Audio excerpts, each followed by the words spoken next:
ever gave up hope, looking for a way to cope, all alone in a castle by yourself, knowing you were made to rule, looking like a royal fool, if you only had someone to help.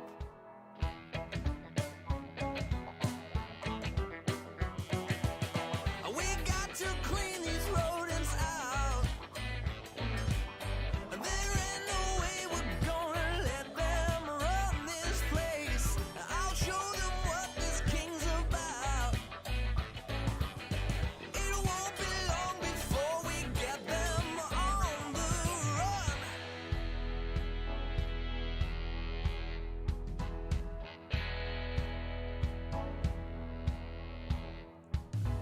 Here's what I propose we do. I'm gonna count on you, give you all the cheese that you could ever want. If you wanna be your best, put your trap up to the test.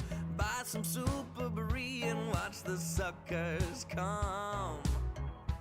Oh, yeah. We got to clean these rodents out. There ain't no way we're gonna let them run this place. I'll show them what this king's about. It won't be long before we get them on the run. We got to clean these rodents out. There ain't no way we're gonna let them run this place. I'll show them what this king's about. It won't be long before we get them on the run.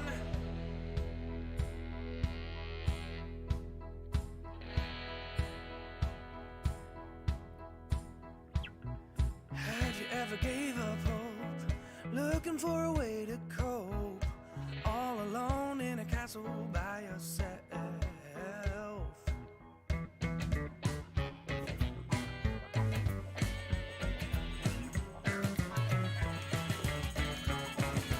Oh, we got to clean these rodents out.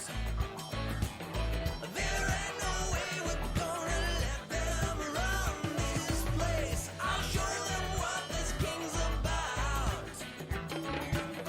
It won't be long before we get them on the run. We got to clean these rodents out. There ain't no way we're gonna let them run this place. I'll show them what this king's about. It won't be long before we get them on the run. We got to clean these rodents out. There ain't no way we're gonna let them run this place. I'll show them what this king's about. It won't be long before we get them on the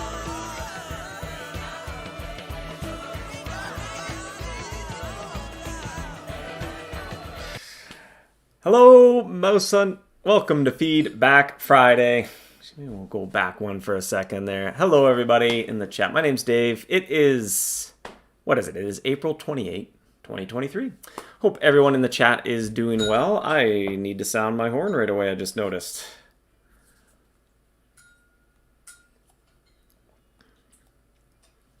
All right, that's the most important thing to get taken care of.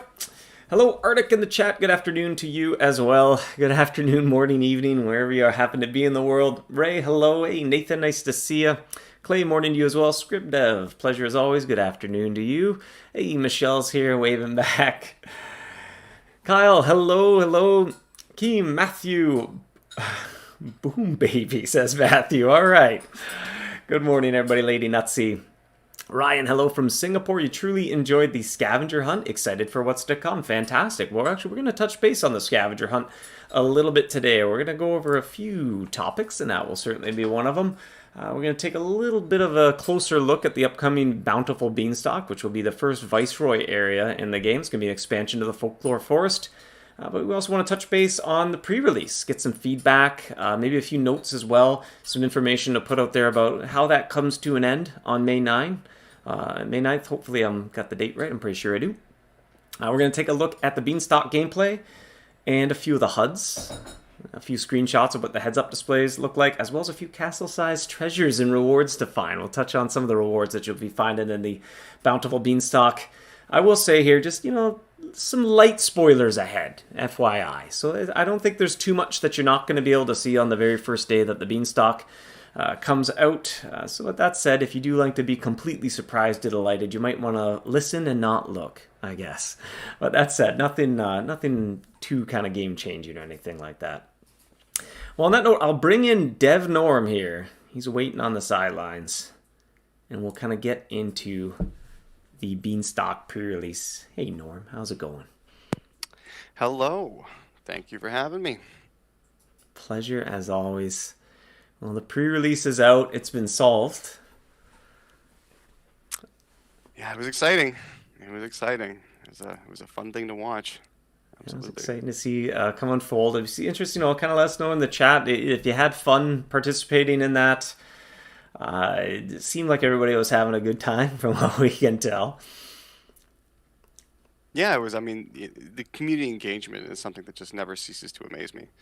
From the moment it drops, just watching a few people like, oh, wait a minute, there's a news post. Oh, what's going on? And then it's just full-fledged, no holds barred, everybody working together and theory crafting, and it's a wonderful thing to see. Just seeing that level of cooperation, a little bit of trial and error, ruling things out, screenshots flying back and forth. Mm-hmm. Especially, that last clue. I thought that was a bit of a doozy. I was a little bit surprised. They kind of progressively got harder. I thought that was laid out well, but I was a little surprised in how quickly they cracked the last one, actually, to be honest. Oh yeah, for sure. I mean, I was, after writing all those riddles, I sit back on the day that we release it, I'm like, is anybody actually going to solve these? I have no really idea of how difficult they are because I'm so close to it, right? Obviously I wrote them and I knew the answers when I wrote them, but just and then watching people, what I found so interesting is it wasn't all brute force. People were actually trying to break the riddles apart and pull the pieces of info out. And I was so pleased to see that final clue, which was very difficult, was actually solved. It wasn't just brute force. A hunter actually figured out what each of those little terms meant and was able to put the pieces together. And sleuthing. Yeah, it was very reassuring that it's okay, what I wrote actually did make sense, at least. As difficult and as obscure as it was, another human being was able to solve it, so that there was some sense in there anyway. Yeah, Jonathan in the chat too, and that was something we were kind of keeping a little bit of eye on was, how did you feel about not only exploring different areas, but trying to get into specific spots within those areas, like the Treasury District. I know there might have been a slight bit of friction around that, but, what was that part of it? Was that still an appropriate challenge? I don't know if it was maybe love it or hate it kind of situation noticing within hunters. Was it too much to have to lower your reign in Mousu Picchu or not? Yeah, it's a good question, right? Because that's something we had to, it was a very fine line. I think someone mentioned that I may be too quiet. Can you turn me up a little bit there, I'll David, turn you maybe? up a scooch. Yeah. But yeah, it's a fine line, right? Because we want it to be enough of a challenge that it's fun, because that's the other thing with, thousands of people working on it. It can be a very difficult thing to balance, where if it's just a little bit too easy, it's over in minutes, right? So it's a difficult thing to balance of you want there actually to be some challenge to these steps, but you don't want it to be punishing. You don't want it to be it's going to take me 3 days to get to this specific state where I can finally do this clue, because that's not fun either, right? So, yeah. Hopefully we found a good middle ground there anyway. Yeah, even a couple comments. Matt and Matthew, a couple of Matts here. Where, I waited a couple days and did the guide, or I'm not really too into riddles, so it wasn't quite for me. That's fair enough, and that was quite intentional as well. Kind of knew it's the type of thing that wouldn't be permanently in the game, right? I think it works best as that temporary little 2-week event where it's all interesting to see everyone, working on it at the same time, but then kind of knowing, okay, a guide's going to come out. Someone's going to publish sort of, this is the walkthrough for this, and that kind of gets everybody caught up as well. And likewise, similar to what we did with the last pre-release, we'll do a news post as well, just to kind of get the word out far and wide. These are the exact steps of the mystery has been solved, so you can kind of follow in the footsteps of the trailblazers who did it first. Yeah, absolutely. Yeah, that'll come sometime next week. Yeah, and there's some bonus rewards. To touch on this here, it'll save you 1,000 Nobel prizes and 1,000,000 gold. That's what the map piece is going to cost in the cartographer, as well as you will need to finish the adventure. Now that said, doing the pre-release, you've finished the adventure probably because you have to capture the Mythweaver to start it, so that doesn't change too much. So outside that, if you just didn't want to do the pre-release, it's a way to save 1,000 Nobel prizes and 1,000,000 gold. So you can kind of take that for food for thought, as well as those hidden mice. They did drop some bonus loot. But other than that, hopefully it doesn't feel like you're missing out on too much. If you just don't want to do that, or it's not your cup of tea, then if you skip it, it's not the end of the world. You kind of have to spend an extra 1,000 Nobel prizes, spend some gold, and there's some loot drops that you missed out on, those hidden mice. Yeah, for sure. That's another challenging thing to balance, right? To make, you want the rewards to be like interesting, but not so amazing that people will feel bad for not participating when they really don't want to, because it's certainly not everyone's cup of tea, and that's perfectly fine, right? That's why it works as like a mini event, and as you said, not like a permanent addition of the game. I couldn't imagine if you had to do this, everyone had to do this the first time they unlocked this area, right? That would just over time that would get a bit exhausting, so.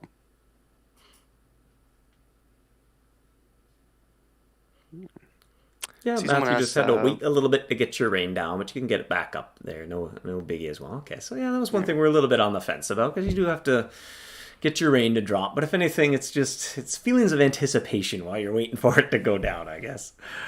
Yeah, and at least something like that is it's a predictable thing. At least like there's a very clear way to get your rain down, and it's very predictable how long it's going to take and that kind of thing. It's not like you're sitting there, stuck waiting for some random roll that could take days. You know what I mean? It's, there's a reason why we didn't put any of the clues in a specific season in the seasonal garden, for example, right? Because that would not have been the most fun thing. Yeah, imagine just it isn't that season every time you check. Yeah. A couple other notes to touch base on here. So, what happens on May 9 when this goes away? So obviously it's a map. It's worked like a scavenger hunt. That's been themed up a little bit differently. So you're still going to be on that scavenger hunt if you don't finish. And all the hidden mice go away. So all those mice that were hiding in strange locations with strange setups that make no sense under normal circumstances, they'll be gone. And those mice did drop the bonus stuff. So there was ultimate charms to be found. Some beans that you can get ahead of the Beanstalk release. There's the map piece itself. The last mouse drops the map piece itself. So those mice are gone, and they go with their loot drops as well. So that said, come May 9, if you still have this map open, you have to go buy the map piece. So that's the 1,000 Nobel prizes, the 1,000,000 gold, adventure completion.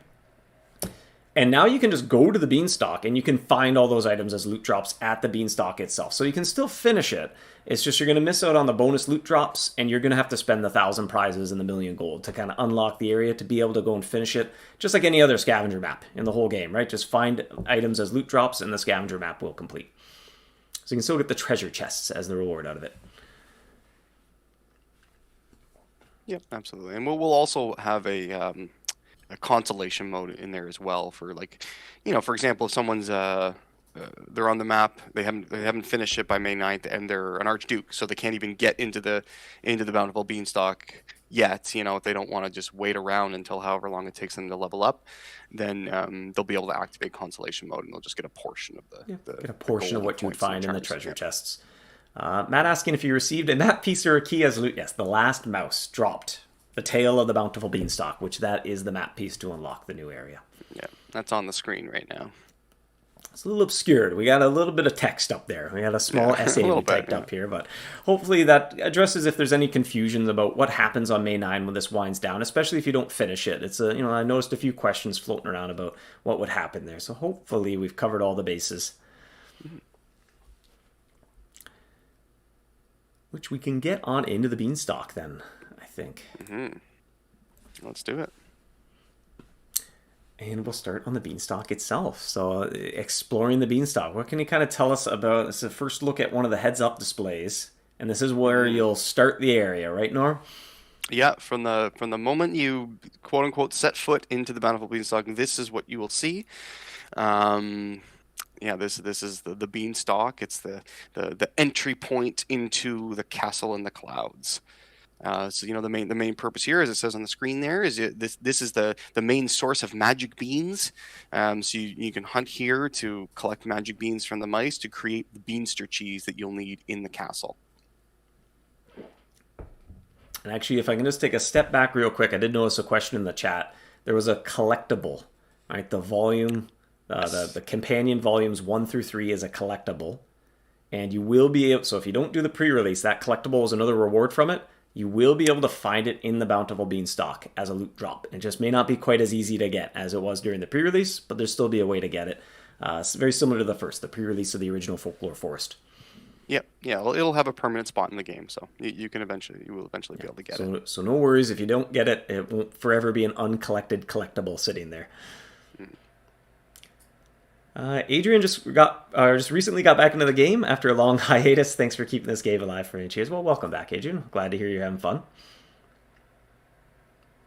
Arctic, you only have to the 9th to get the golden quill and the traps. Well, you know, it's a permanent addition to the game, the Bountiful Beanstalk. So, you know, whether you still need to level up to Viceroy, whether you want to get the golden quill before you go into the area, whether you want to make sure you have the Prince bot first, you can do all that ahead of time, and the area will still be there waiting for you. Mm-hmm. Potato asking, how valuable are the items that the map gives actually? Is it comparable to getting some mulch, second draft, derby, etc.? Yeah, the various tiers of beans. Well, you know, maybe we'll shed some light on that as we walk through these screenshots. Would you say, Norm? Yeah, I mean, like, you know, yeah, with regards to like the mulch and stuff, in the pre-release last year, we gave like a little bit. It's probably like equivalent, you know, and it's just a little bit of a taste of what's to come. You know, you'll be Leonard learning asking if some more of Nobel these. prizes are going to be useful in the beanstalk. Not directly, no. I mean, you will use those to unlock the golden quill if you haven't yet, and owning the golden quill will give you a benefit here. But there's no direct use for any of the resources from the previous area other than condensed creativity. Jonathan asking a really important question. Norm, are you ready? Okay. Are you awake? Have you had enough coffee? It's We'll see. an important one. All right, can we Okay. trade the magic beans for a cow? Well, no, but there is a little mention of that in Okay. in the description, which I think actually is in the Magic Bean description that's live. There's a reference to that. Not to it. That is a cute idea for a collectible, though. You just buy a Yeah. little collectible cow with those beans. That's actually not a bad idea. Well, I wish I'd thought of that. Okay, anyway. John's asking if there's a new trap in this location. We're going to kind of circle back to that in a little bit here. We're going to walk through kind of the progression of the beanstalk, a little sneak peek at a few of the heads-up displays, and we'll get into some of the rewards that you're going to find in the castle in the clouds. hmm Well, shall we head up? Shall we go up, climbing up the Let's do it. beanstalk? So we've got Let's do magic it. beans, we made some beanster, and we get to plant a vine. Yeah, we should maybe just mention that. So you use standard baits like Gouda and Super Brie, etc., to while you're in this phase to earn the magic beans. Yeah, so you're all supplied now. You've got some beanster. You're ready to branch off a vine to go to the dungeon floor. So what can you tell us about the dungeon of the castle in the clouds? All right, so the dungeon is the lowest floor of the castle in the clouds. It's the first one you'll be able to reach after leaving the beanstalk. Yeah, it's a very very thematic. I love the look of this. I remember the first time I saw this HUD background that I think it was Kelly that painted, and it just looks like such a video game. I just love it so much. But yeah, so here you are in the castle. Now, once you're in here, once you're anywhere in the castle, you can use any of the cheeses that you see along the bottom. But the higher tier, each tier of cheese has a different loot multiplier, which if you notice in the top left corner, you have an overall loot multiplier that's based on the cheese you have armed as well as some other factors. And you can combine all these factors together to get that number up and up and up. And the loot multiplier directly references how much loot each mouse will drop. So yeah, so in this particular screenshot, each catch, the mice will drop 8 of the lavish lapis bean. That's the type of room we're in right now. So you're sneaking around the castle. A couple of questions here. Maybe we covered it a couple of weeks ago. That actually would have been good to do a quick recap. Unfortunately, I deleted all those from that slide. So let me ask you what the power type for the area is. It is indeed physical. So we did reveal that a couple of weeks ago. It is an entirely physical area. And then, Norm, what trap would you say would feel the best to own in terms of physical? Print spot, 100%. Absolutely. 100% print spot. It's balanced for print spot, and and that's very intentional because the print spot is not really an above and beyond goal. I mean, it's a sizable goal for the first 3 areas, but it's not so extreme. It seemed like a reasonable requirement, and it's a nice flow, right? It's like you complete the Folklore Forest and you earn the print spot, and then you take it to the next area to use it. But yeah, I would want to have the print spot coming into this area for sure. Yeah, great. And to Matt asking, I have the silver quill, but will the gold? But you don't have the gold yet. Will that be helpful? That was something we touched on a couple weeks ago. And yes, indeed, the golden quill will be advantageous. It doesn't gate the area. You can go in. You can still hunt here without it, but you'll be all the much more powerful if you have the golden quill with you. Yeah, absolutely. It's it's definitely worth it. In the beginning, it's probably not going to make much of a difference, but as you progress through the area, you'll definitely want that golden quill. There you go. Jonathan in the chat was digging up the description of the bean. There's an old folk tale that claims the original magic beans that were once used to plant the Bountiful Beanstalk were purchased for the price of a single cow. There we go. On the nod. Arctic asking, is noise good or bad? And that's kind of an interesting question. And it's a bit of a nuance to the area that you got to get the hang of. But, what would you say to that, Norm? It's a great question, and the answer is it depends. I mean, it's not really good or bad. It's a mechanic. It's a situational thing. So just to say that when that noise hits the max, the giant wakes up. So now I'll just give you very briefly how the noise works. Is that the amount of loot you earn? So in other words, that loot multiplier number that you're looking at in the top left corner there is exactly how much noise you will make per hunt. So if you're getting 8 pieces of loot per hunt, you're making 8 noise per hunt. So it's very, it's directly tied to that. And then once it hits the max, the giant will awaken and chase you out of the castle. So yeah, it's without giving too much away, it's neither good nor bad. It's something you use to your advantage and to manipulate your exploration throughout the castle. Yeah, a couple, people making a few comparisons maybe to other areas in the game. And, that's kind of natural, right? Like MouseHunt, there's a lot of overlap. So, there's kind of, every area, might have a similar vibe to something else. But just like, there's mice in every area and there's loot in every area and etc. So, but it has a very unique nuance. At least when I was playing through it, it really plays like nothing else in the entire game. I will say that. So it's pretty pleased with that. It feels very fresh, very different. Well, yeah, thank you. I've certainly been having a lot of fun with it, and yeah, there'll certainly be some comparisons, but yeah, I think the noise mechanic specifically has there's definitely some nuance to it. It's not quite so straightforward, and even from one run to the next, the way you manipulate that noise meter might change depending on the situations you find yourself in. Sometimes you might want to max it as quickly as possible, and other times you might want to keep it as low as possible. There are no wrong answers in that sense. It depends on your situation. Yeah, I'm popping in the chat there just saying you've been enjoying the game for the past 14 years. I hope you do so in the future. Kiva, well, thank you so much. Glad to hear you're having fun. Cooper, what prestige base was it balanced around as well? There are a few tough mice up here. Would you say, Norm? What kind of prestige base were you playing with? I was playing with, let me just double check because I've got my play window open here. Let's see. This one is a 104. So what's that? A 13, a prestige 13, I think it is. So most of my play testing was done with that. On occasion I do something a little bit better and something a little bit worse, but that's sort of generally what it was based around. How do you think you'd fare with the Adorned Empyrean Refactor base? Did I get the name of that right? The Jewel base. Yeah, I mean, you're certainly going to be wanting for more. You know, absolutely. It's not like it's undoable, but you know, like let's say if you came in with the Chrome Monster Bot and the Jewel base, you're definitely going to feel underpowered. You know, if you had the Prince Bot and the Jewel base, I mean, you know, you're like I said, you're going to want for more, but it's not like you're not going to be able to Yeah. to Still, complete it. You know, could you still might just need hold better your own. charms. Yeah, Yeah, might need you'll a just need slightly better charms. more powerful charm to offset that for a little bit. Yeah, absolutely. Pyro there asking, will the silver quill help as well? No, no, there's no advantage to the silver quill No, specifically. but the silver quill will help you get the golden quill, I guess. Absolutely, yeah, yeah. Once you get that, that actually helps quite significantly in that area.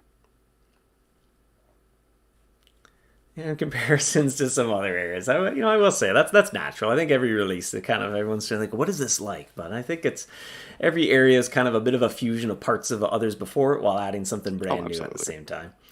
Yeah, absolutely. Oh, Gonzi asking, what does the play button do? That might be a good transition. Are you ready to go up one more floor? Let's do it. Let's head up there. Let's get out of the dungeon. It's kind of dark and damp down here. I might be catching a cold. Let's go somewhere that's slightly more opulent. And here we are at the ballroom floor. What can you tell us about the ballroom floor, Norm?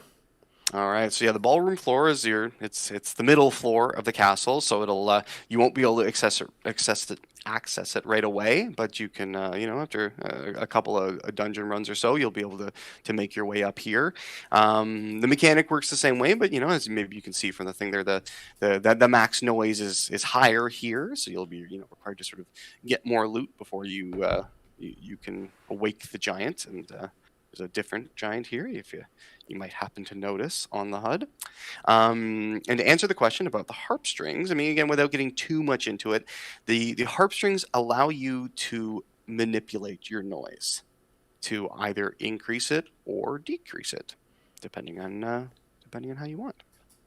Yeah, you can make a little bit more noise up in the ball. You must blend in with all like the ballroom music and everything, right? You can just kind of, it takes a absolutely. little. You gotta be a little bit louder before that giant wakes up. Yeah, and the ballroom itself will be the main place where you'll be able to get the harp strings.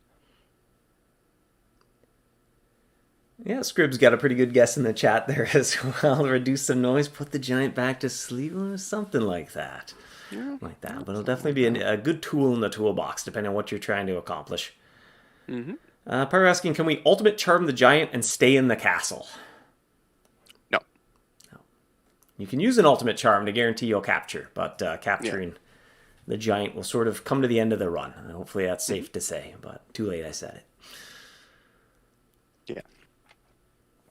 But you'll see that sort of like that's part of it. You'd probably want to, you know, it's that it's not like the Sunken City in the sense that you'd want to stay there forever. There's not a huge advantage to that. Looking forward to the end of the phase. And actually kind of that's maybe something good to touch on is here Ashley asking, does the noise carry to the next floor? So, you know, hopefully it's okay to say the floors act as sort of one run. Like you choose to go to the dungeon, you do what you needed to do in the dungeon. Now you're back on the beanstalk and you decide, do you want to go back to the dungeon or are you ready to go to the ball floor? So you can kind of, you know, go at your own pace that way. If you like to build up a lot of supplies to do one big run, you know, or versus do you like to kind of jump around a whole lot without going into a whole lot of detail? Yeah, absolutely. Yeah, the noise will always be 0 when you enter one of the floors for the first time. Yep. Even Arctic noticing that the noise went above the maximum. Indeed, that numerator can exceed the denominator for a little bit anyway. Oh yeah, that it can actually go quite a bit above the maximum depending on how you play. Can get noisy. Bring some earplugs or something, I guess. You're very careful. We need a disclaimer on the decibel levels that are going on here. Owen asking if there's going to be a hunter's harp in addition to the hunter's horn. Alas, you still hunt with a horn. Not a bad idea, though. Yeah, Alex asking here if we can touch on, do you only get one attempt per run to get the giant? Yeah, we could say that. Yep. Yeah, so I mean, there's probably, you can think of similar areas where you sort of enter a phase and then it's a showdown, and you know, the showdown is going to end with you facing off against that adversary, and that'll sort of be a moment of conclusion, and then you decide what do you want to do after that. Absolutely. Shaheen asking, this is interesting. Can you fail a floor? No, not no. There's not really any failure. Really, you can win more than other times, but there's no way to fail. Like I'll say that the floor concludes with when you catch the giant.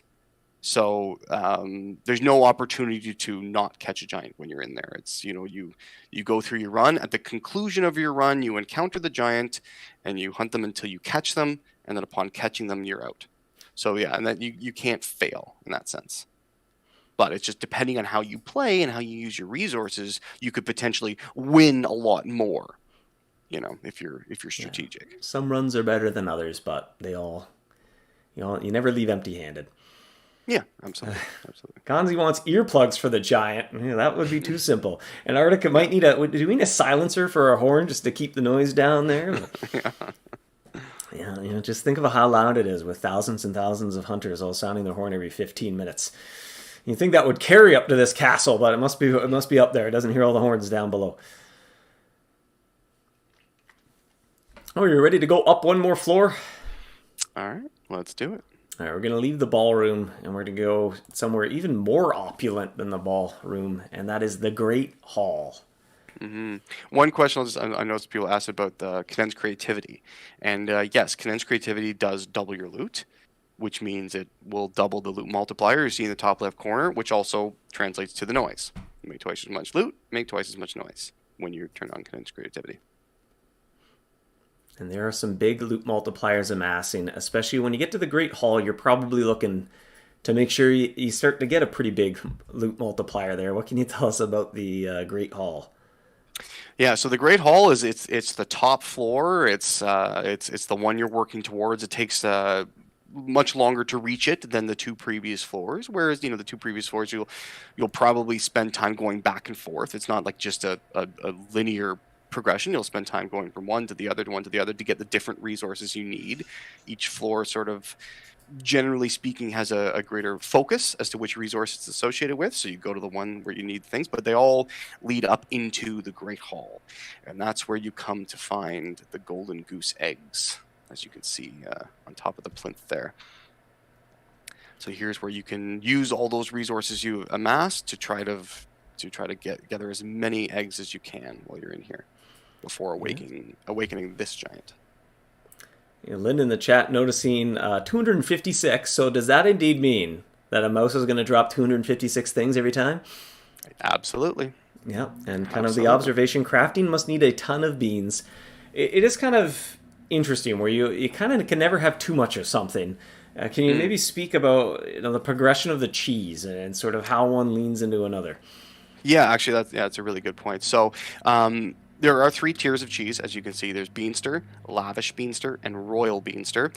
Each tier of cheese requires the previous tier to craft it. So you start off in the Beanstalk, and you get some magic beans, and you make Beanster. And then once you collect some Lavish beans, you combine the Lavish beans with the Beanster to make Lavish Beanster. Same thing with the final tier. You collect the rubies, you combine them with the lavish to make the final tier. So you can kind of never really have too much of the lower tiers because they all convert up. So it's not like, oh no, I made too much of this, now I can't make that. It doesn't work that way. It's everything feeds into the next. So there's no, oops, I made too many kind of moments really. Yeah, and then so the big difference between the cheese. I mean, obviously they attract different mice, but beyond that, the big thing is they have different loot multipliers. So if you're in a really good room and you are a higher tier of cheese, you can watch that loot multiplier number up quite a bit. Now, let's say you're in a room that you don't find particularly good. What might you do in one of those rooms? Well, I mean, so that's a great. That might be a good use for perhaps harp strings. If you want to say get out of the room as quickly as possible, you can bring your noise up faster with the harp strings. Yeah, or if you're like, okay, I'm okay to just sort of coast this room and see what's in the next room, then you can maybe lower your tier of cheese, and so you're not spending the expensive cheese. In a lower tier room. So Right. there's lots of situations. Every time you enter into a new room, you can have a look at it. You can see the room that's upcoming. If you happen to look on the right side there, you'll always know what the next room is going to be. And you make your decision. Do I want to maximize this room? Do I want to sort of hold out and wait to the next room and that sort So your bishop is noticing the 13k golden eggs that are sitting there on the HUD. As you can imagine, with a 256 loot multiplier, you're probably you can get a lot of those things, can't you? Oh yes, absolutely. Yeah. Nathan asking, will there be factors to improve or worsen the giant's loot, or do new items just generally affect the speed to getting to the giant? Generally the speed to getting the giant. However, the giant also is affected by the same mechanics as every other mouse, in the sense that, so, for example, we're at the screen we're looking at right now, we're in a gold egg room with a loot multiplier of 256. So every mouse we catch is going to have 256 golden eggs, including the giant, or whatever state we happen to be in when we catch the giant. They will, drop that number of stuff on top of whatever extra things they might have. So yeah, so if you choose to say hunt the giant with the highest tier cheese and with creativity burning, you will reap the benefits of that larger loot multiplier. And Potato asking about a retreat option, and at least for now, there is no way to kind of end that run, but it's a little different in that you do have some agency to within a few hunts. You could bring it to an end if you wanted to. Basically, it's always, there's a tool in your back pocket to say, I'm ready to go. This is my last room, and then I'm bailing. Yeah, absolutely. Yeah, there's a few different sort of knobs you can turn on, right? Like you can arm a higher tier cheese to increase the amount of noise you're making per hunt. You could use the harp strings to max it out. If you want to get out quicker, there are methods of doing it, of doing that. Yeah, and it's just open to feedback, and especially once it goes out, and could kind of bring it up for discussion maybe down the road. But it kind of, you can think of other areas where you're just not allowed to change the phase you're in. This is where you are. And, I don't want to name any specific areas because every area is unique on its own. I don't want to draw comparisons that don't exist. But there's certainly many other cases in the game where you have to finish what you started. It's just how that works. This is where you are, and there's no way to kind of get out of that situation without finishing that phase that you're in. Yep. But at least it's not, there's a comparison made to Dawn, and that can feel a bit endless at times. So it's not the same. If you wanted to bring things to an end, you can very definitely count the number of hunts until you will be done. So it's more like other areas where there's a progress bar, and you fill it and you're done. Good, I filled the progress bar, on to the next thing.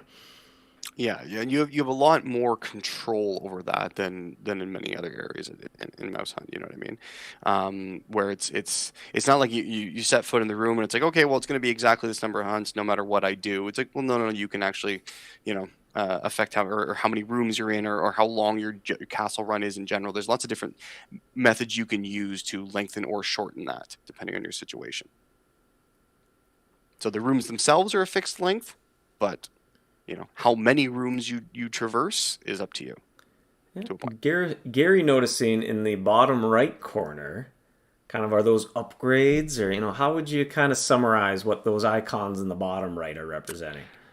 So we call them embellishments, and they are they're special buffs essentially that you can apply to your castle run before you enter. So when you make the choice of which floor you're going to enter, if you have the resources necessary to utilize those, you can consume the resource in exchange for these special embellishments that will last for the duration of that run.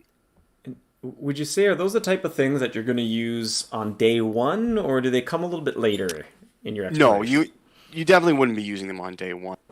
They're relatively few and far between, but I mean, as you progress through the area and get better at resources and things like that, you'll start to pick them up quicker and possibly even use them in different situations. But yeah, like day one, no one's. Well, I mean, I should say no one, but it's probably unlikely that people will be using them on day one. But eventually they'll become sort of like a regular part of your overall loop, depending on where you choose to use them. It's kind of something that as you get more experienced in the area and get built up a little bit, you get to use them a little bit more often. But at the start, they're maybe a little bit more valuable, or in the sense that they're a little harder to come by, but you get better and better and better at finding them.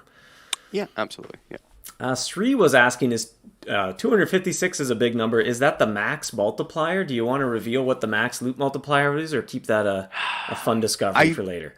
I don't want to reveal it, but I will say no, it is not max. Higher than 256. That's a big bucket of loot. Quite a bit higher than 256, yes. Yeah, someone asking if condensed creativity drops, does that get affected by the loot multiplier? And I think No, it does not. So there are only the only items that are affected by the loot multiplier are the 3 different types of beans, the golden harp strings, and the golden goose egg. So actually, pretty much everything you're seeing on the HUD right now, in terms of like inventory items. yeah, So all 1, 2, 3, 4, 5 of those are the things that get affected by the loot multiplier and condensed creativity, and yeah, yeah, the, getting the, the few over other items that are in the area 256 are separate. Getting over 256 condensed creativity when you capture a mouse, that might result in a net pause that you might never run out ever again after that. So Yeah. And that's pretty standard, throughout MouseHunt. Like usually, like the sort of the fuels, the HUD-based fuels, don't duplicate themselves, right? I'm sure Wild Tonic works that way, and, yeah, and well, it's stuff the like type of that, thing right? you only use 1 per hunt when you turn it on versus everything that the multiplier, because those are big numbers. You use more of it, right? You're crafting with a lot of the beans and everything, so you can use more than 1 per hunt, whereas the other would just kind of not make any sense. Yeah, absolutely. Yeah. And even in this area, the condensed creativity is sort of a tool as well, right? It's not just about getting more loot because it affects the noise.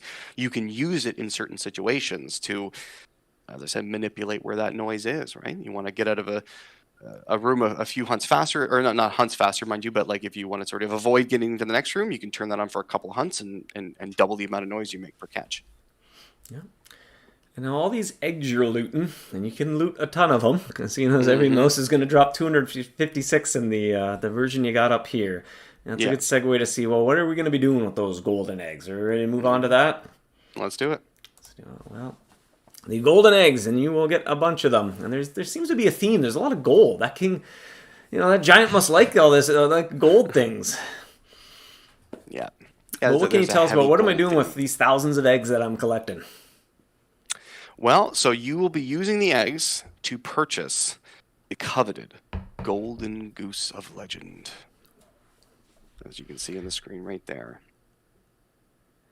And that golden goose will be your ticket to earning the fabulous traps, of which you can see parts of.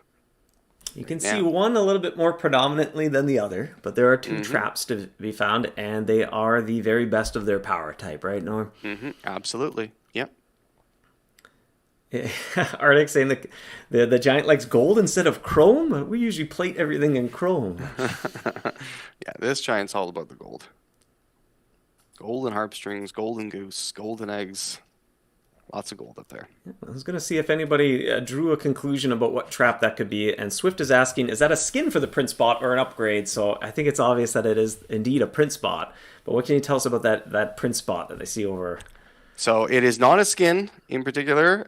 There will be some skins available, but this is an upgrade. This is the legendary King bot.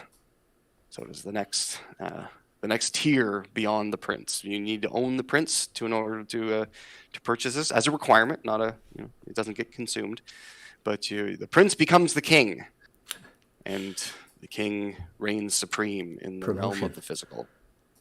And now this being a physical area, and the print spot's already the best physical trap in the game, so now you're going to even get a better version of the best physical trap in the game. How might that prove useful for you in the beanstalk when you keep on going after you get that? Yeah, so the king is it's a pretty nice upgrade over the print spot. As I sort of said before, that I wouldn't want to come into the area without the print spot for sure. But after playing it for a while, once you unlock the ability to purchase this trap, it will make a significant difference in your ability to tackle these giants. And so if you make that upgrade, now you've got an even better physical trap. You can keep going through the beanstalk, and it's a little obscured, and we'll see. Maybe we'll leave it kind of obscured. I think I saw a pretty good theory of what trap might be behind our cameras here, because there's some mirrors floating around, so that should be a pretty good indicator of another upgraded version of a trap. And two, I'll reiterate, because I noticed a couple more questions in the chat. You don't have to spend the traps to get these upgrades, so they're in the shop. And you need the tier 1 as a requirement plus a quantity of the golden goose, plus some gold, plus I think they require the adventure to be complete, correct? That is correct, yes. And then you get the upgraded version. So now when you buy the upgraded version, you have both traps in your inventory still. You do not have to consume them, and that's kind of over the years feedback we've gotten. If you collect the traps, it's not always fun to go back and just get your duplicate again. So we've sort of adopted that mentality of you can purchase the upgrade and keep the original version as well. We just kind of have to tweak the costs a little bit there to make that work, but it seemed easy enough to pull off. Yeah. But last, behind me, once you get this better physical trap, you can kind of keep on going to earn would you say the trap behind us is a little more difficult to get? Oh, absolutely. Yeah. It's once you have earned the Kingbot will help you significantly in earning the next one, which yes, it is a larger goal. Yeah. And in the middle here too, we've got the goose. We touched base on that, but below the goose are a couple other items. There's a feather and a key. I see some people asking questions. What can you tell us about what those other two items are?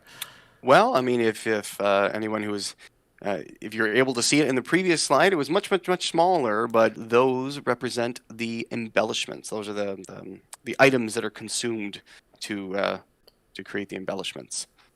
So one of them, the one on the left, is the golden goose feather, and the one on the right is the giant's golden key.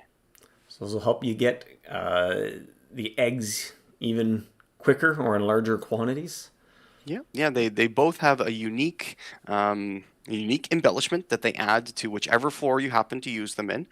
And as you go along and maybe they become more available, you might find yourself using them in different situations.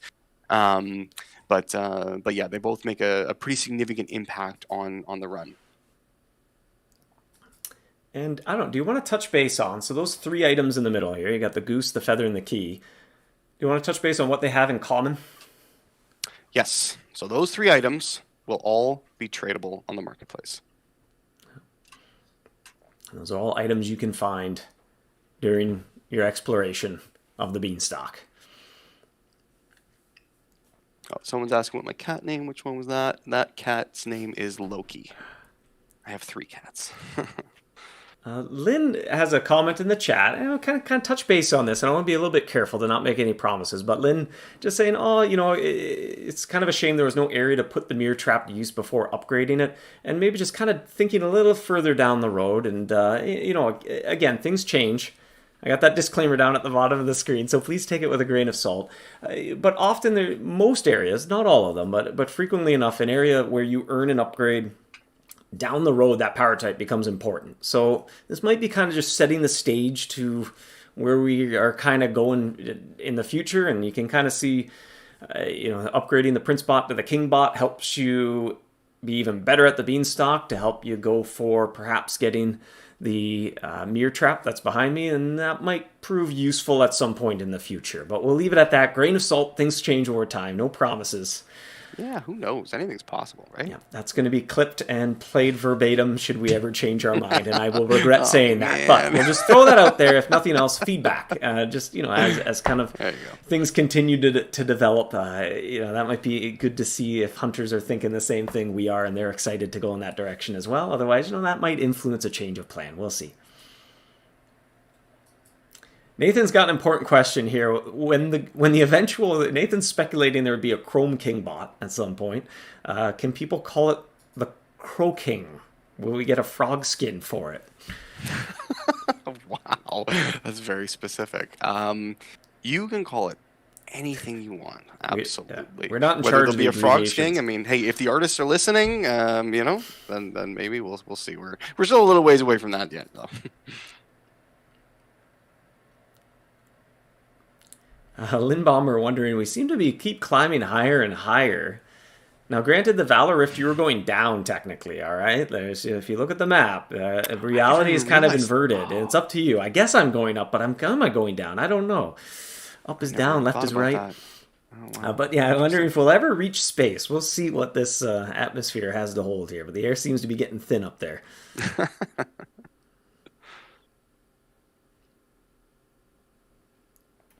Eric was hoping for Hydro because you still don't have the School of Sharks. I would say go get the School of Sharks. It's a pretty good trap. I would say set that as a goal. Yeah. Yes, Svegara there going, the key's separate from the sword. Yes, indeed. I was worried about that too. My beautiful collages. Listen, I put a lot of effort into See, it Oh, is they spent indeed. weeks on this slide. Weeks, Oh, I'll tell you. absolutely. Yeah, That is on its own. It's not connected to the yeah, sword at all. So yeah. it's time to sound my horn again for the third time. That must mean we're 45 minutes in. Look at that. I can measure I can keep tabs on the passage of time. And last but not least here, if I can find it, where is it? Saw a few questions, and certainly I think it was a safe assumption to be made. Unofficially, the pre-release comes to end on May 9th. Correct? I got the date right? That is correct. I don't trust Tuesday, myself May with the dates. 9th. Okay, it comes to the end on May 9th, and it was a pretty safe assumption to unofficially, but let's just make it official. Indeed, the plan is the Bountiful Beanstalk will arrive on Tuesday, May 9. Yes. Absolutely. Barring some emergency, barring some issue that comes up over the next week, but things are in pretty good shape. A couple little loose ends to tie up, maybe fine-tuning things, Norm? But how confident are you feeling in things? I'm very confident. I mean, yeah. Anything that changes between now and then is going to be awfully minor, little, tweaks and stuff like that. But everything is. I've been playing a lot of it, and so yeah. So everything is in place. It's all there. Maybe we'll tweak a number here or there, but for the most part, it's done. Yeah, Lynn could empathize with me there. Yeah, just measuring your life in 15-minute increments. Yeah, I think every mouse hunter now has an internal clock in their head that can count 15 minutes almost to the second. Yeah, we just kind of I feel like 15 minutes has passed. I can sense it. Oh my God, I know. Yes, indeed. May 9th, it looks like we're on track as well. So, please don't be too disappointed, although I'll be a little disappointed myself. But everything looks good. But at the end of the day, hey, if it's next Friday and there is just something that isn't quite right still, then, we would postpone it because we'd rather do it right than, not everything be perfect. As perfect as we can make it. Nothing can be perfect, but if we're not completely happy with it, we'd rather wait and just get it to where it needs to be. That said, we think we're on track here. So May 9th, hopefully, it looks like everything will go according to plan. It'll be a fun day. Yeah. Yeah, I know. I'm certainly looking forward to being able to play with my actual account, so. Yeah, it's and always see exciting. if you can guess which of these floors each of these mice belong to. I'm sure it's probably pretty obvious, but... Yeah, that's actually a good tie-in as well. Like, each of these mice are from a different floor, correct? That's correct, yep. Yeah. The one dressed up as a dungeon guard of some sort. I feel like that's probably the dungeon, eh? Yeah, I'd say it's pretty safe. That's pretty The safe ballroom, guess. you play music in the ballroom, right? Mm-hmm. Okay. I don't know if is there anyone playing music? I can't tell. Who's to say? It's not shiny enough. Good question from Bishop here. So, can I get all the materials to get the King bot on the marketplace? Or are there any other requirements? I think we already touched on it. Yeah, the only other requirement is owning the print spot and completing the Bountiful Beanstalk adventure. But other than that, and then of course the gold cost, the only other cost is the golden goose itself to buy that legendary. So kind of fine-tuning things a little bit, but that's even just good to put out there, see what the feedback's like as well. I know we've kind of tried a few different iterations over the years and kind of always jotting down feedback or the kind of the effects of that or how things play out. So something that we kind of tune up a little bit or reconsider with every area. Mm-hmm. I don't know. Do you want to give any hints at what some of the stats on those traps might be, or is that something we want to save for later? Well, let's save it. They're good. They're good. They're good stats. Yeah. I don't see any subjective term, but it's a decent little jump, right? Yeah, absolutely. That's the thing is I didn't want it to just be like a pittance. I wanted them to be a significant increase. Because they take some work to get, and then I want you to be able to to feel that difference. And yeah, they will be noticeable. But let's hey, honestly, well, it'll probably be in the news post on release day, and even if it isn't, you just go to the area and you click the Trapsmith, and you're going to see it right away. Yeah, so it's only a week and a bit to wait. Let's wait. Sure. And two, to touch on requirements as well. So that king bot, you need to own the prince bot, which means you needed to go earn all those Nobel prizes. So, kind of that was influenced the decision a little bit. And the fact that it is an upgrade to an existing trap that had no tradable component to it whatsoever, that's kind of a pretty big requirement gate as well. So kind of that final step, it has adventure completion in the gold requirement, but it doesn't have any other sort of non-tradable resource. But obviously you can't, trade adventure completion either. So. Yeah. No, absolutely right. And it's not a small feat, earning that print spot. Like you won't have it when you just complete the outright the Mythweaver adventure. You'll have to work a bit beyond that and probably get a few more upgrades in order to amass I think it's 2,500 Nobel prizes, I want to say, to buy that. So it's not like undoable, of course, it's not outrageous, but it's not insignificant either. Yeah, right. So sure. that in itself is a non-tradable aspect, right? It took me a while to get the print spot.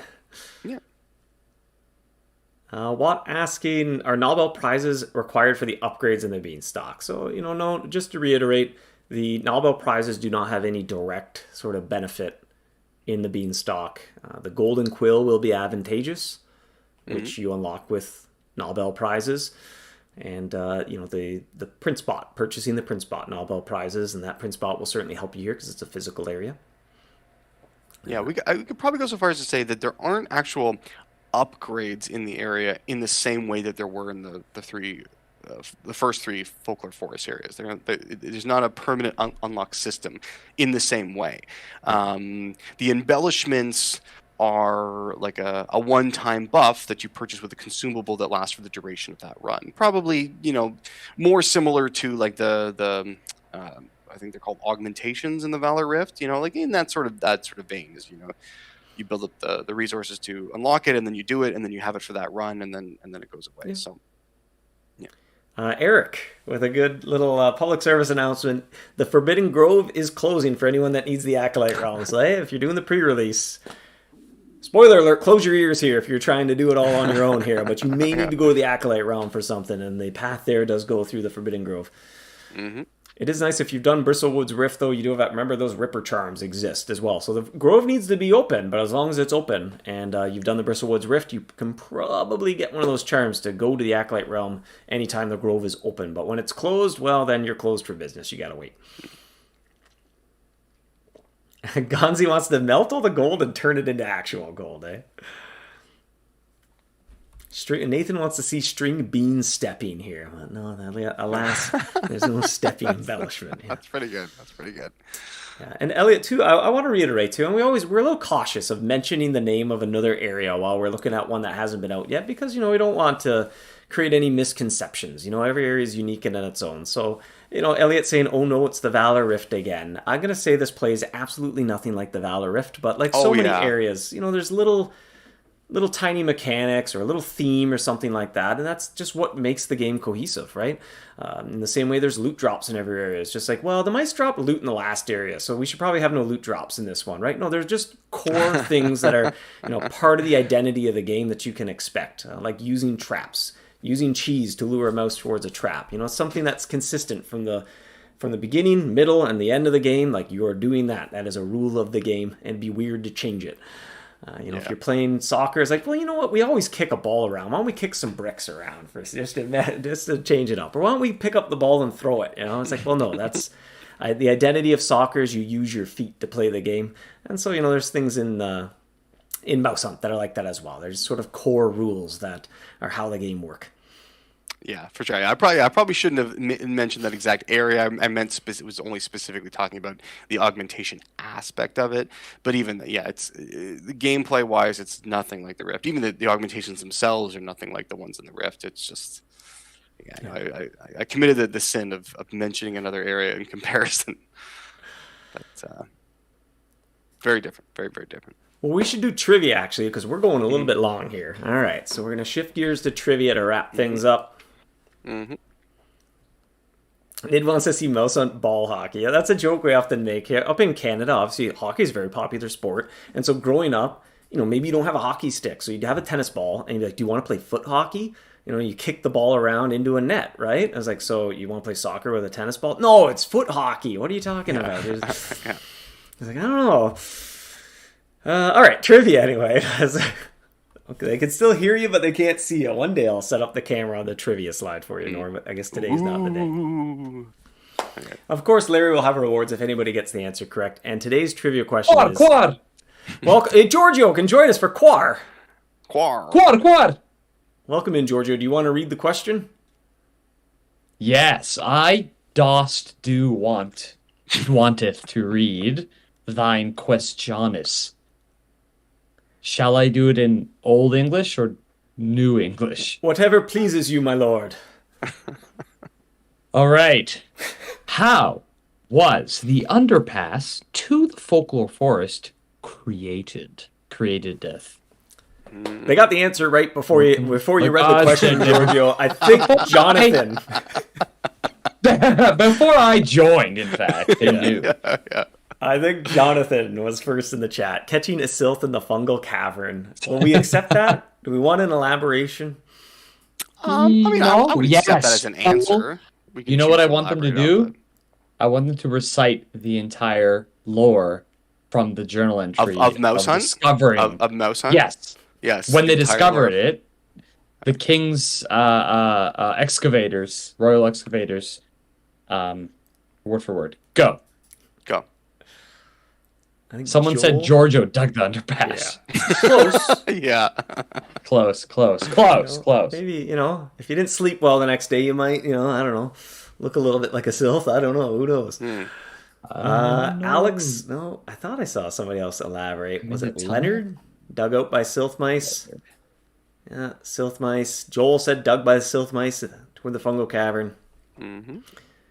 You know what? Nathan, technically is the truth here. It was created by developers coding. Okay, well, yeah, all right. Oh, okay. You broke the fourth wall, Nathan. Touche. But indeed, it was tunnels created by sylph mice.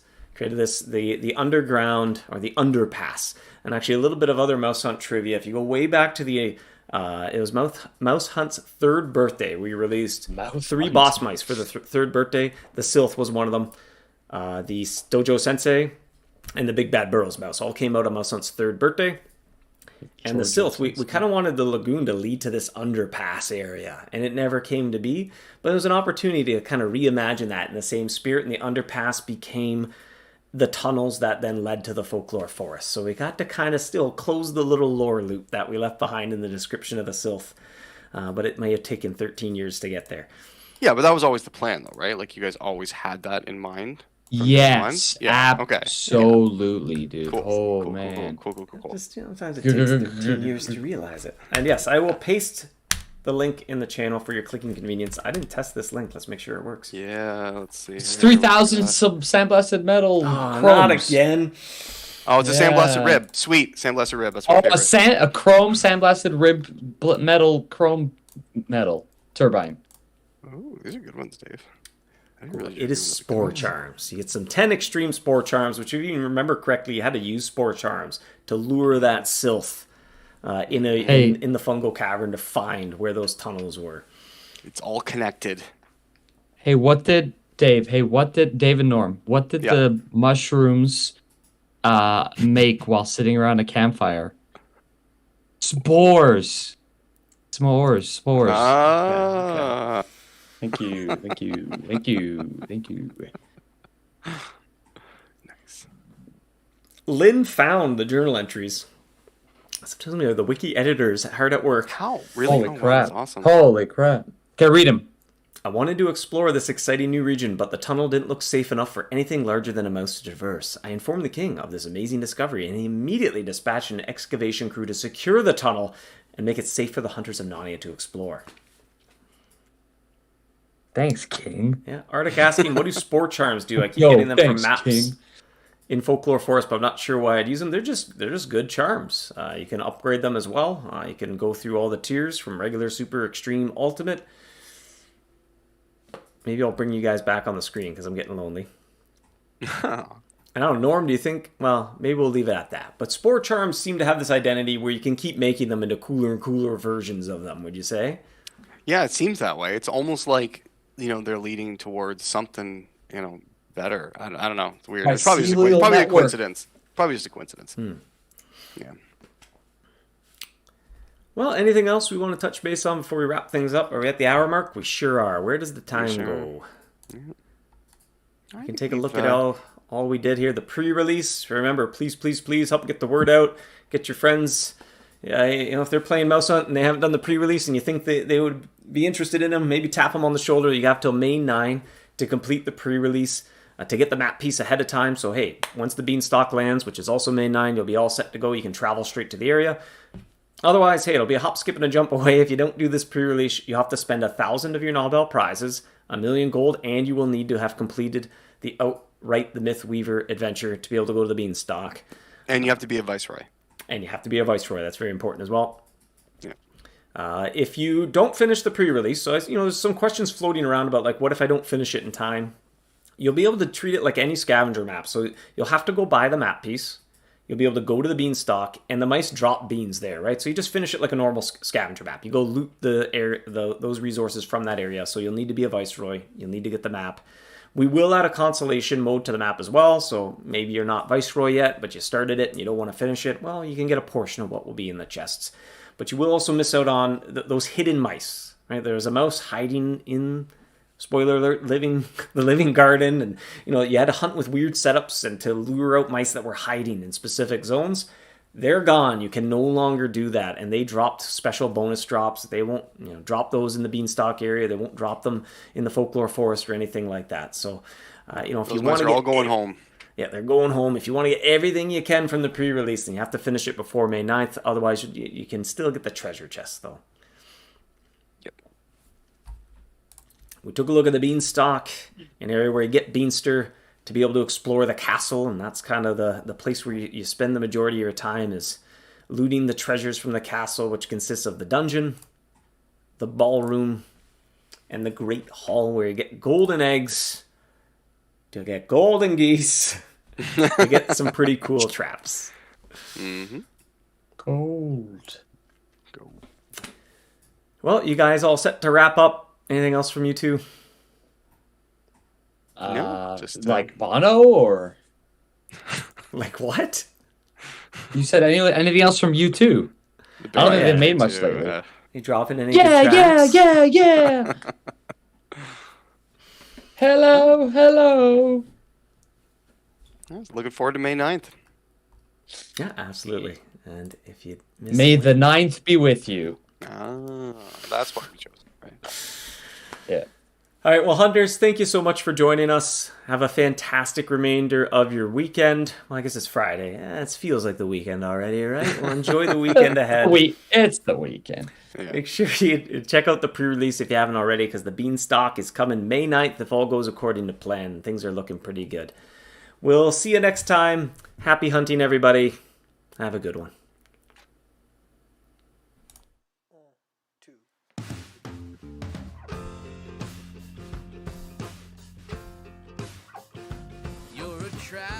You're a trap. Don't seem to mind it. You attract me. I'm a mouse, you're a cat. I don't seem to mind it.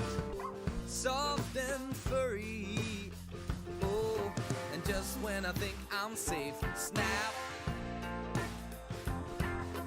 Turns out I'm never safe, snap. Just when you think you're safe, snap.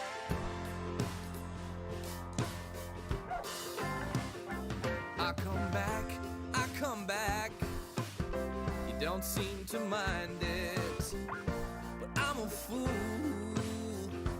Broke my back. You don't seem to mind it, 'cause you're so cruel. And just when I think I'm safe, snap.